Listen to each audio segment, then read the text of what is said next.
जय साई राम।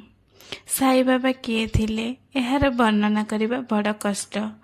कारण साई बाबा जड़े चमत्कारी, से गोटे रहस्यमयी, से गोटे मिराकिल, जड़े फिनोमेना साई बाबा।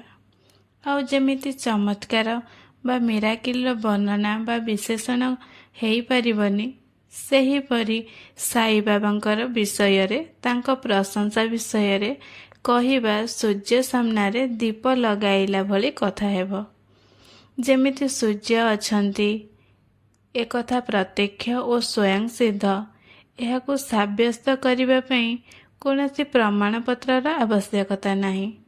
जेमिति आमे एही अटल सत्य को मानि जाउछे कि सूर्य अछंती, ठीक सेहीपरि साई बाबा सर्वसिद्धिमान थिले आउ अछंती। एहाकु भी सेतिकी अटल सत्य भावरे आमे माने मानि नेबा उचित। साई बाबांकर व्यक्तित्व बड़ अद्भुत अटे।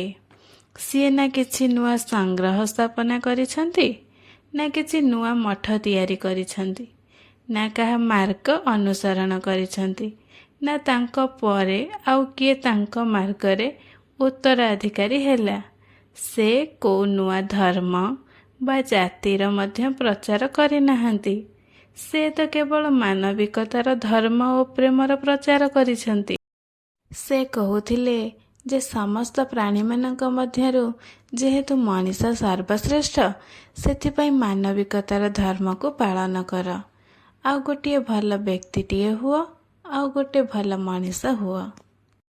साई बाबा कहती मनुष्य पशु आ प्रभुଙ୍କ ମଧ୍ୟରେ थिबा गोटे जोगसूत्र, निज कर्मर तलकू गले पशु होइजिवो, आ उपरकू उठिले तो प्रभु।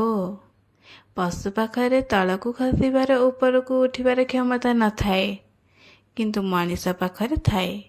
एइटा निजकू ही निश्चित करिबार अछि जे निजे कौन हेबा उचित, पशु ना प्रभु।